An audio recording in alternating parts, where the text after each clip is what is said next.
Welcome to Ring the Damn Bell. Today I have a very special guest, Dillion Hines. Um, Mr. Hines is not only the son of legendary professional wrestler Bobby Fulton from the Fantastics, but Dylan also has his own business, world class professional big time wrestling, where he is a promoter as well. He's been very successful within this business. He has brought in a lot of the legends, and he's going to be having an event pretty soon, which we're going to talk about as well. Dylan, how are you doing? Doing wonderful. How are you doing? I am doing amazing, man. Thank you so very much for coming on the podcast. Um, so as I said that you grew up with your dad being Bobby Fulton. Um, how was it being raised by someone who was a professional wrestler? And I say was because at the time when you were born in '99, I believe, he was pretty much retired at that point on the independent scene and even kind of starting to do his own promoting. So, I mean, but at the same time, you're still in that professional wrestling family. So, how was it growing up in this? So he was doing some independent events and stuff. He was current at that time. He was working sometimes for Tony Hunter, who was running Carolina Championship Wrestling. Sal Corrente was involved with that promotion as well. That was based out of Lenore, North Carolina, but they had events throughout the Mid Atlantic region. And one of my first experiences with wrestling I can recall is meeting Dusty Rhodes, which I was 3 years old at the time, so really didn't realize who he was, what gigantic character he was in the world of professional wrestling.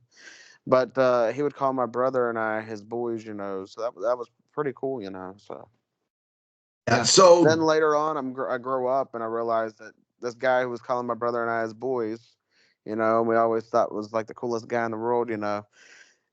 He's Babe Ruth, of right. professional wrestling. So Yeah, he really is. Have you ever had an opportunity to meet his sons, Cody and Dustin? yes, I got to meet Cody after Dusty passed, unfortunately, and got to tell Cody about getting to meet his dad when I was a little boy. I got to tell him about how his dad would call my brother and I his boys and all that stuff and everything, and he appreciated hearing all that and stuff as so.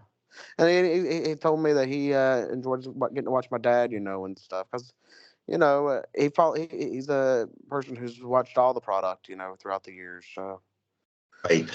And speaking of your dad, he's a promoter now.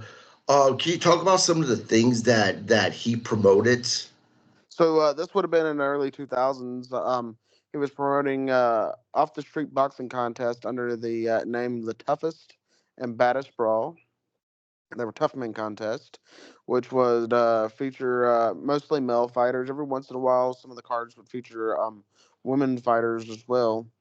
But it was pretty cool, get to grow up around that and everything. Yeah. So, you being a promoter yourself, is it because of your dad, him promoting that got you wanting to be a promoter?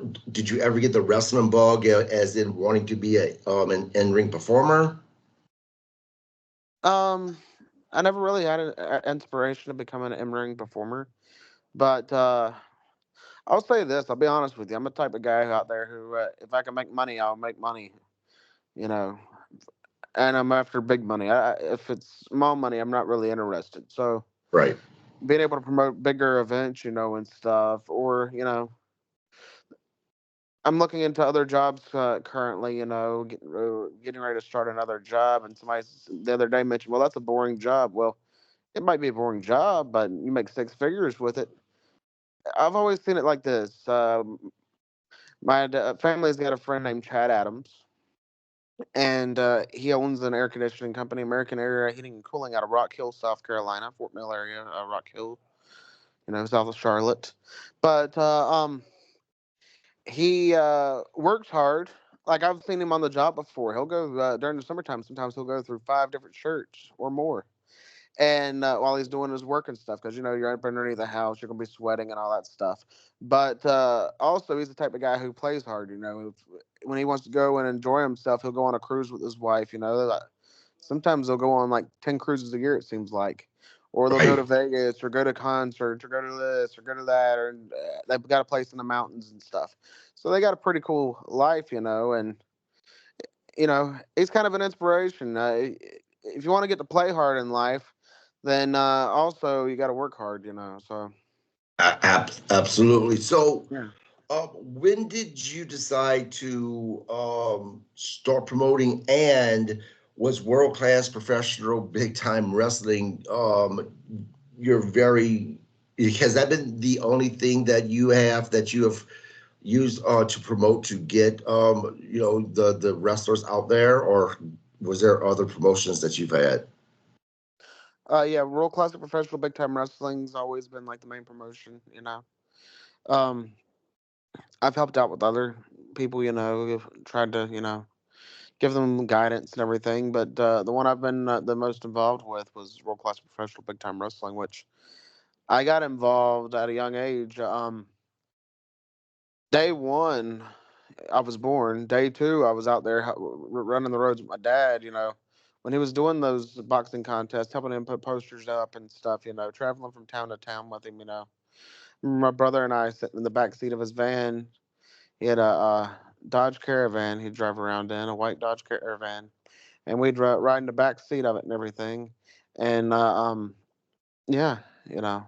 Plus, we had those action figures. When I was growing up, action figures was the big thing. Like the Yep. Jack Pacifics and stuff.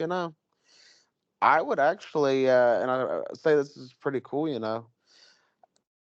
Growing up when I was like 7 years old, 5, 6, 7 years old, I would play around with these action figures, create matches with these guys and stuff. Create angles with these action figures and stuff. Pretty much go all out with them. And later on, I'm working with some of these guys, that I had action figures of. So, Yeah, that had to be awesome. So how does one actually start a promotion? um, my father's the Real Classic Professional Big Time Wrestling actually started in 1977 with Oh, my grandfather, my grandpa Hines, which was known as Big Jim Hines, okay. Now, and was my was he a dad's was he a wrestler as well? no, No, okay. my dad was he knew a bunch of wrestling people though, like he knew Hank and Roger Vest out of Chillicothe, Ohio, and other people, Uh, so he had been around a little bit. There's a story that one time at the there was like a riding club, like a place where people ride horses and stuff. That he was one of the people out there that thought wrestling was fake, right? And called it out to a guy. This guy was named Leon Graham. He was a big legend out of Frankfort, Ohio, but wrestled was the Midwest Wrestling Association junior heavyweight champion at one time. Now that being the Midwest Wrestling Association later became the National Wrestling Alliance. This Midwest Wrestling Association was ran by Al Haft and several other promoters in that Midwest Okay. area. Well, he said something to Leon Graham about wrestling being fake, and Leon ended up showing him how fake it was by back then you had to take care of the product and everything. So he ended up giving my grandfather a run for his money. But later on, my grandfather got involved with promoting, and stuff.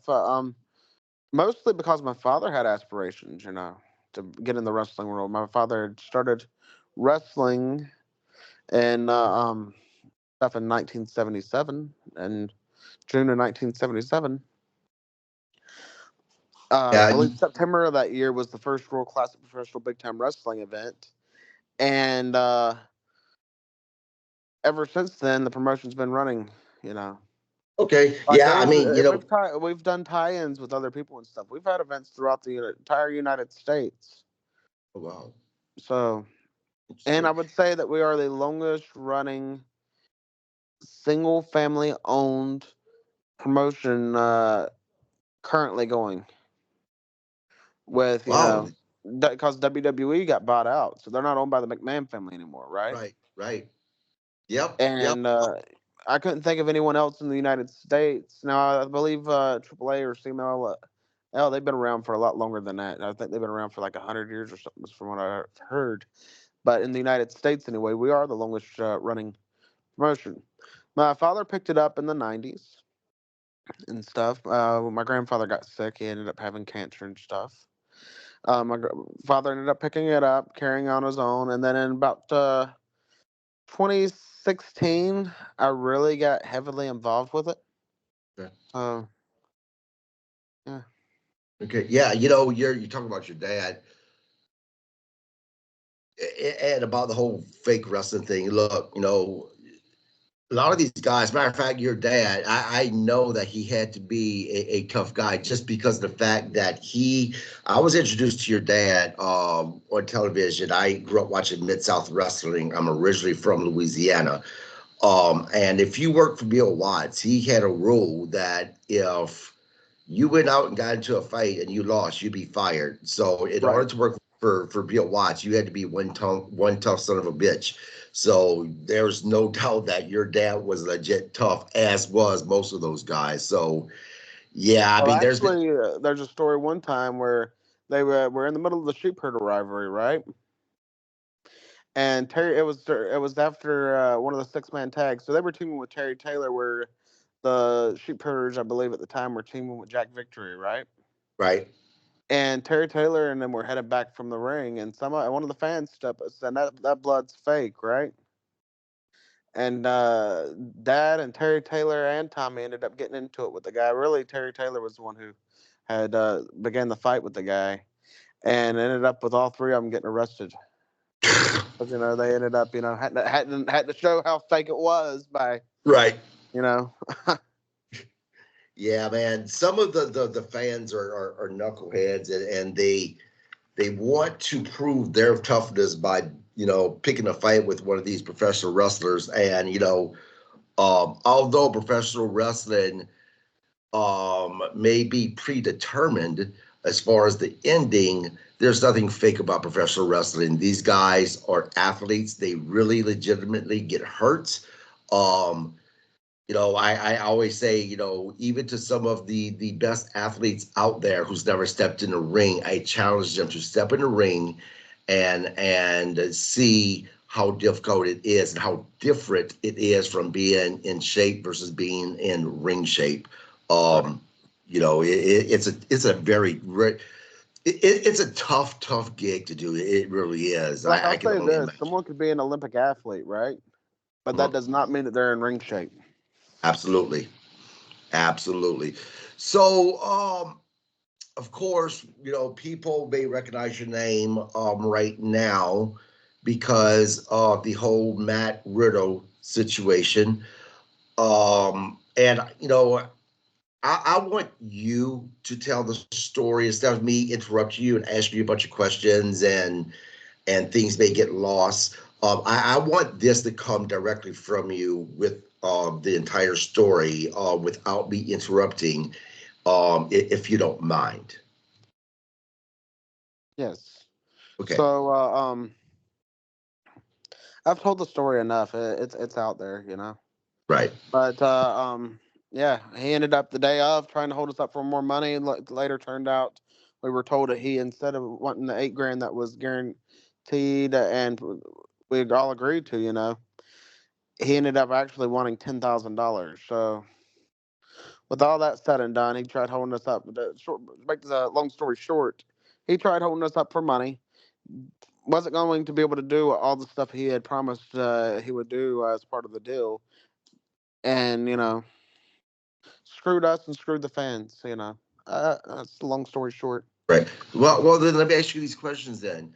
So Matt Riddle didn't actually have. I don't know if you use the term, big enough balls or enough respect for you as a promoter to actually call you to even talk to you about this. Instead, he sent Misha Montana, aka um what was the name? I know his last name she used was Gray. What's the first name she Michelle used? Gray. Yeah, A.K. Michelle Gray. Now, for all the listeners, if you guys don't know, Misha Montana is actually his girlfriend. I did some research on her. Nowhere in this research did I ever find that she was his manager or anything like that. It was just simply she's his girlfriend. So why she got involved, I'm a little confused about that. But what I'm a little bit more confused about is why he didn't have enough respect for you to actually call you himself. I don't know. That's a Yeah, question for Matt. right, right. Now you didn't actually ever speak to him. Everything was done via text. Is that correct? Correct. Right. We've worked with him before, so before you go and say, well, how did you know you actually had him booked or whatever? We've worked with him on multiple occasions before, prior, Right. Well, including and doing not stuff only with him, that, he actually including cut a doing stuff with promo, him, didn't and he?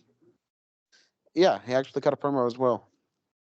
Right. Which And in our that's the thing. business is considered a contract because you're stating what you're going to be doing, you're stating what date you're going to be doing it, you're stating where you're going to be doing it at, and everything else. So, Right. And that's what I was going to say. I mean, for the love of Christ, if you're cutting a promo announcing your dates yourself, I don't understand it. Now, all in all, how much more money of like the entire deal, how much more money did he try to get out of you? an additional $2,000. You wanted 10,000 when we agreed to 8,000. Right. Now I have to believe he actually cost you even besides the money you gave him, he had to have cost you even more money by not showing up because of all the advertisements and everything that you did on your end to promote this as well, right? Yeah. Yeah. If you don't Plus, we mind had to sharing, handle refunds and stuff like that as well for Matt. So, so if you don't mind sharing, all in all, including the money he screwed, because he never gave you any money back that you gave him, correct? incorrect. The $2,000 that we sent was refunded back. So, Was it? Well, that still doesn't make up though for all the money you put out there to announce and everything. How much money did he? If you don't mind, and you obviously you don't have to answer this. How much money did he actually cost you? outside of refunds, honestly, I wouldn't say it costed us much because the simple fact that we were running the event, so Right. we weren't just advertising Matt Riddle. We were advertising several other talents. So, Okay. Okay, that makes sense. But no, it's still pretty, messed up that this guy's supposed to be a professional. You agreed to something with him, and then on top of it, he pretty much you know, told the world or whoever watched this promo that yes, I am agreeing to show up on these dates.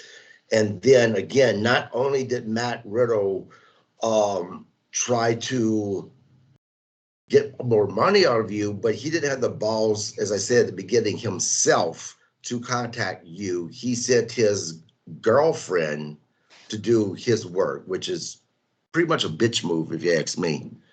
right. Yeah. Now, doing my research on you, Matt, what I found out, I mean, I'm sorry, Dylan, what I found out is you are a man of controversy. Not necessarily your fault, but there's been a lot of people that seems to have tried to come after you for whatever reason. Let's talk about a couple of those. We had Devon Dudley from the Dudley Boys, obviously. He made accusations that you were forging Lex Luger's signature. Can you talk about that a little bit? Completely untrue. The only time I ever worked with Lex Luger was on a virtual. He's appeared at our events, but that was through other parties. That was through Tony Hunter. He would bring Mhm. him in personally to our events. Only time I ever had Lex Luger was on a virtual. Everything he signed was on a video. So unless he was a hologram, you know, how could those signatures be fake? Right. Now, did you have some type of heat with Devon Dudley for him to make these allegations? Devon's just, I'll go ahead and say it. He's a piece of whatever that had an issue because he was at an event through a vendor. The deal was that in lieu of paying for the table, the talent was supposed to sign X amount of pieces, right? He refused to sign the pieces. His vendor was irate and told me he was going to spill blood on my shoes, which was a threat. And ever since then, Devon's completely been a complete ass. And in my opinion, he's not worth the hassle, honestly. Unless he's with Bubba Ray, and if anybody's listening to this that's considering booking just Devon, unless he's with Bubba Ray, he's not worth what he's asking for. So Okay. Okay. So and I couldn't find really much of this, which led me to believe that it must have been BS, because if it wasn't, I would have been able to find a whole shitload about it. But there was some rumblings as well as something, an issue between you and Sting. yeah, nothing happened with Sting. So Yeah, yeah. Like I said, I read one little blip, and then when I tried to research it, couldn't find nothing at all. And I'm like, more rumors, I guess. Um, then of course there we was worked with Sting 3 times. So right, right. Well, how was Sting to work with? he was great to work with. Yeah, I've heard that he is a great guy. He is someone that I would actually love to have on my podcast. Obviously, I'm still very much in the infancy stage of this podcast. I'm just starting it and growing it. That's why I really appreciate you coming on. I really do. Now RVD, you guys worked with RVD. And when I say you guys, you and your dad, from what I read, and please correct me if it's any misinformation, but you and your dad worked with RVD for quite a few years. Is that correct? For 2 years we worked with him. For 2 years, okay. Now I know that towards the end, and I'll Actually, I let take that. you. Actually, I take that back. We worked with him for. I'm trying to think. More like 3 years. I'd say 2.5 years. Okay, That would okay. be. Or 2 1/3. That So would be between two better. and 3 years. Yeah, between 2 and 3 Yeah. years. Okay. Go ahead. He said that we were his agents. We were never his agents. That's He that's what I was never gonna. he never Yeah. entered into an agreement with us. So for him to call us an agent, if Rob is thinking that we're his agents, then how come we never got any percentages on any of his dealings? Of any of the other bookings he did. I asked him at one point, "Hey, Rob, I'm giving you 6 figures," which I did. For each of the years that he worked for us. And I asked him about doing an exclusive deal. He refused. I was never his agent. There was never an exclusive deal with him. There was never anything of that sort. So he's Yeah. upset now. I'll say this: he's upset now that we're not using him because we've ran out of locations to use, and he was not willing to renegotiate his price, as he said that we were the promoters. Are to lose instead of him losing out on money. Honestly, he's not. He's another guy. He's not worth what he's asking for. There's some guys out there that aren't worth what they're asking for. He's been around the loop once or twice so far here recently. If he's like he's supposed to be a big event in New York in March the 15th. Hmm. He's already been a big event last year, so Right. So with RV, I would expect the results to be as good as it was, for the first time he was there. right. I would expect it So to be right. So on with average, on average, if you bring a talent to an event, though the second time they come around or third time they come around, you should expect that you'll bring in half to a third of what you brought in prior. So so with RVD, and I know we kind of talked about some of the heated some issues that did come up towards the end, but in the beginning with RVD, was it a good relationship initially at first? I knew who Robert Amidam was. He was never a friend. He was always for Rob. He's that type of person. He only looks out for Rob. If he looked out for other people, then Sabu, who's in dire needs of someone help him right now because he's got a lot of financial issues and stuff. Rob should be helping out Sabu. He's the big millionaire he acts like he is. But apparently either he's not that type of person or he's self-centered, which I would say it's probably a lot to do with both. You know, he's a very self-centered person. He's all about Rob. Right. He believes he's RVD. Really, he's Robert Zatowski who was born in Battle Creek, Michigan. He's not RVD who lives in Las Vegas. He lives in Las Vegas now. Yeah, I believe anybody who lives out there, honestly, they're full of themselves, because it's one of those type of towns, type areas, where unless you're making millions of dollars a year, probably shouldn't be living out there. And he's always been completely full of himself. Always thought he was better than everybody, And Rob's that type of guy, self-centered. Okay. Now you mentioned Sabu. Was there an issue between you and Sabu? Yeah, we've had him booked for events. A couple of times we had him booked for events where he didn't get on the flights. We had to book the flight again. He did get on those flights when we would rebook the flights for those bookings. I ended up paying $300 to Brett Lauderdale, who runs Game Changer Wrestling, that Sabu owed him for a deposit that he took. I wasn't even involved in that dealing, but I felt bad for Sabu, and I figured that the heat could be closed off if that amount was paid. And then, Sabu's a person that has a lot of demons. He's a drug addict, and I believe he's also an alcoholic. And with that said, with his addictions he's facing and everything, he's hard to do business with. He's, Right. very difficult. Right.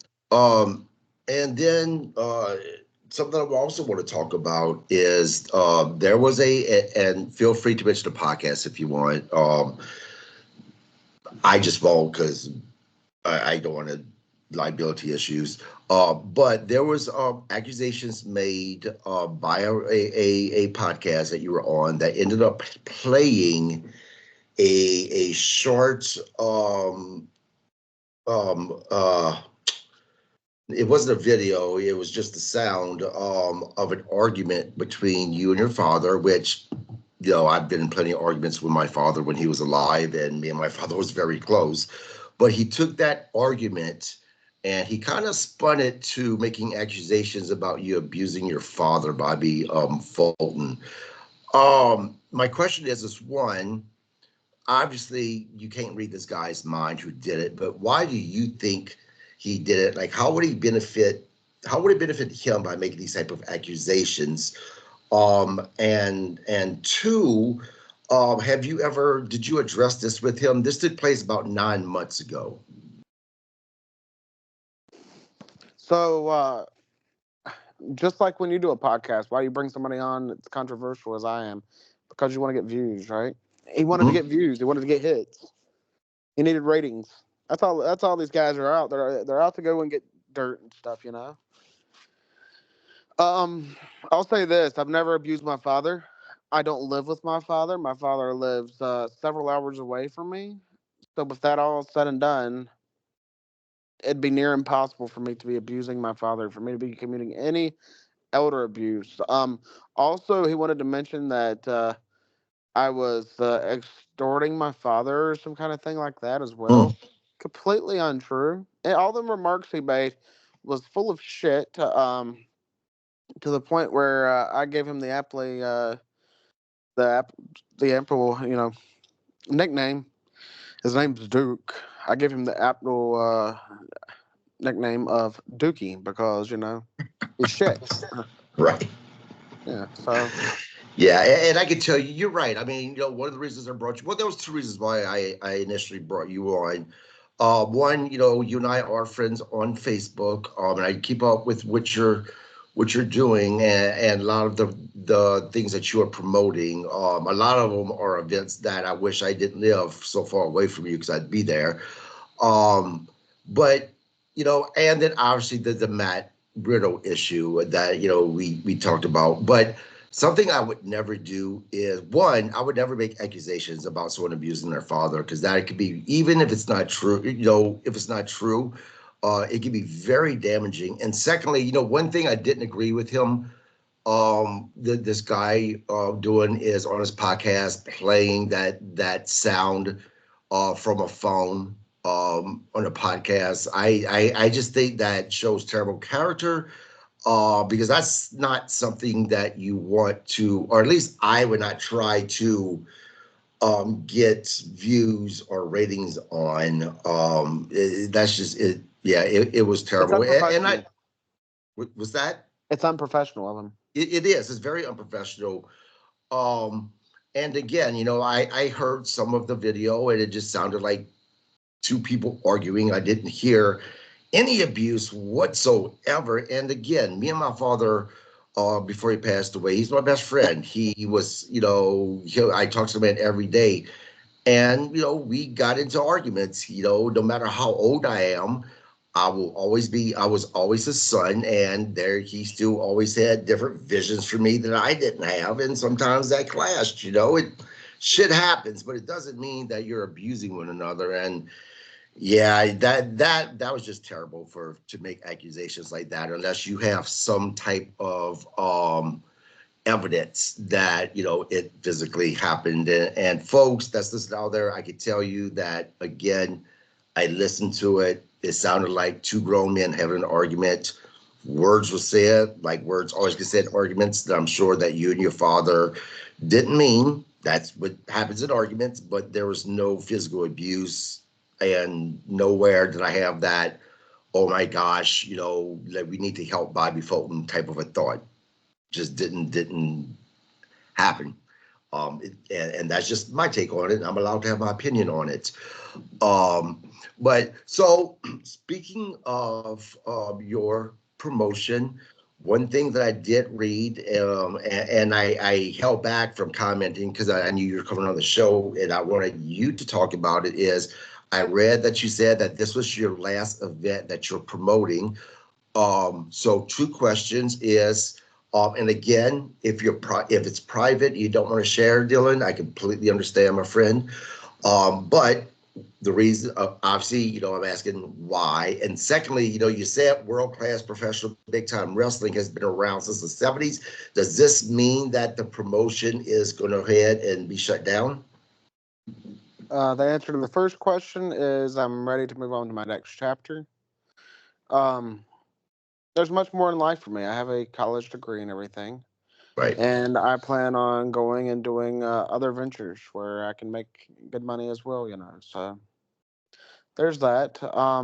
Honestly, I hate to say it, but it's the truth. I never was given a fair shake at the wrestling business. As well as other talents that are multi-generational, or anybody that's got multi a generation before them, or even multi-generationals before them, they're never truly given a fair shake in the wrestling world, and with this next chapter, I'm looking on being my own person. So there's that. Answer to your second question, no, it'll continue on. Like I Okay. said, it existed 50 years before me, and it'll continue 50 years after. Right. Well, Dylan, I have to tell you that, you said you wasn't given, your fair shake in professional wrestling. And only obviously I can take your word from that. I haven't lived in or walked in your shoes. But I will say this, man. Um, if you wasn't given your fair shake, my friend, my gosh, I can only imagine if you would have, because at least from outside looking in, me following you on Facebook and all of your events that you've had, man, you seem like you were, successful and making it, doing this stuff, because you've had a lot of legends that you've been able to have to be promoted onto, within your promotion, that I would absolutely love one day to build up to actually have them on my podcast. So it seemed like you were pretty successful doing it.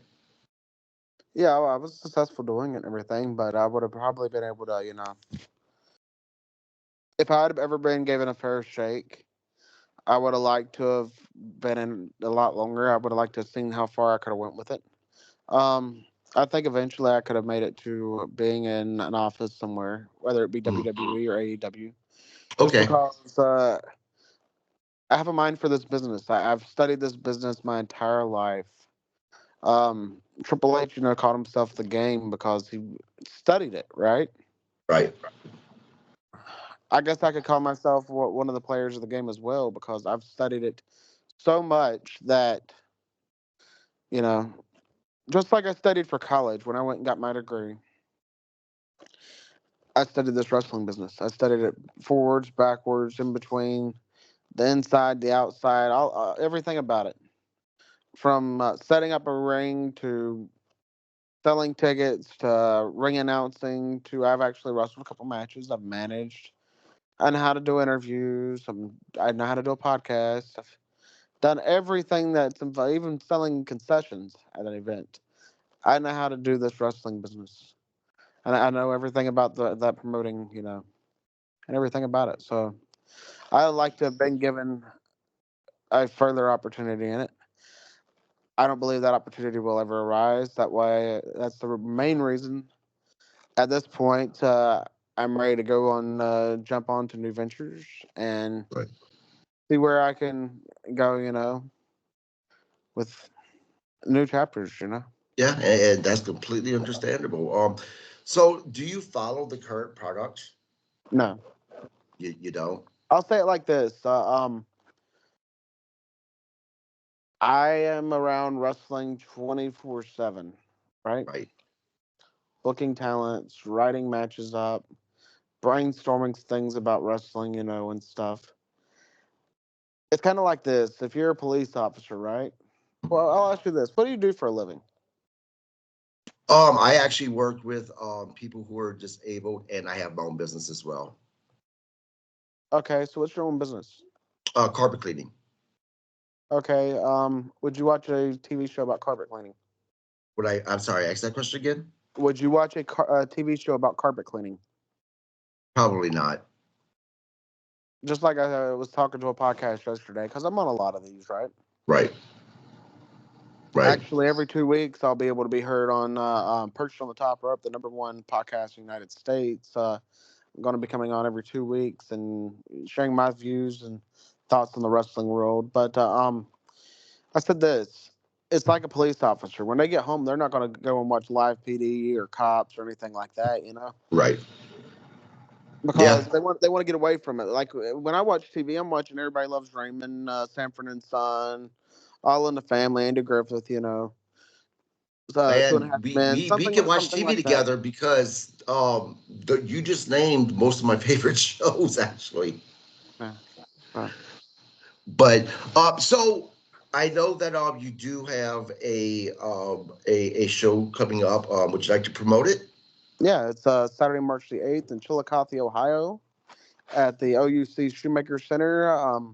It's being headlined by guys such as Mick Foley, Kevin Von Erich, who's making a super rare appearance, Hillbilly Jim, who's making a very rare appearance, Honky Tonk Man, Vampiro, Jake Hager, and about 30 other guys will be in town that day for the event. There's going to be an autograph signing from 11 a.m. to 4 p.m. There's going to be a Q&A exclusive to premium ticket holders at from 5 to 6. And then starting at 6:30 p.m. is going to be the live wrestling super show. Cool thing about all that is if you want to just get general admission, you get the Fan Fest and you get the wrestling show for just $20, right? Or if you want to get the all three events, the Fan Fest, Q&A, and the wrestling show, those tickets start at 25. So wonderful Awesome. day if you're a wrestling fan. Yeah, sounds like it. Like I said, if I was able to go, I would definitely be going.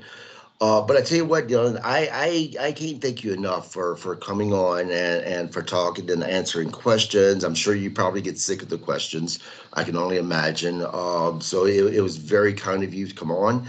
And once your final show is done with and you are moving on to the next chapter of your life, I wish you all the success in the world. And just from following you on Facebook, I have a feeling you won't have a problem with success. So I'll I say really appreciate it. part of that before we end this, part of that Sure. next chapter, I'll still be involved with some of the stuff with the wrestling world and stuff in a way where not necessarily running events, But I've been contacted by some other people, through connections with the wrestling world, like doing some Comic Con type stuff and things like that. So every once in a while, I might, get to play Oz, for example, and be that guy behind the curtain, and help produce things and stuff. But as for my time at World Classic Professional Big Time Wrestling and regularly being involved, that'll be coming to an end on March the 8th. So, yeah, you know. Well, I tell you what, man, I know we have some of those events that happen here in Minneapolis, Minnesota. If you should ever find your way my side of the woods, make sure to contact me. I will treat you out to lunch or dinner whenever you have time, and we can have some good conversation. Because again, I really appreciate you coming on, and you have done your part to making a lot of fans over the years very happy because of the events that you have held. So you are definitely part of that wrestling family. And again, I appreciate it. All right. Thanks so much for having me. Have a good Thank night. you so much. And real quick before we end, don't forget, guys, tomorrow night I will not be doing a recap of AEW Dynamite because it's my wife's and I anniversary, and I don't want to get beat up by not celebrating our anniversary. So we will be back on Saturday to do a recap of Friday Night SmackDown. We will see you guys then. Bye-bye, guys, and thank you again, Dylan.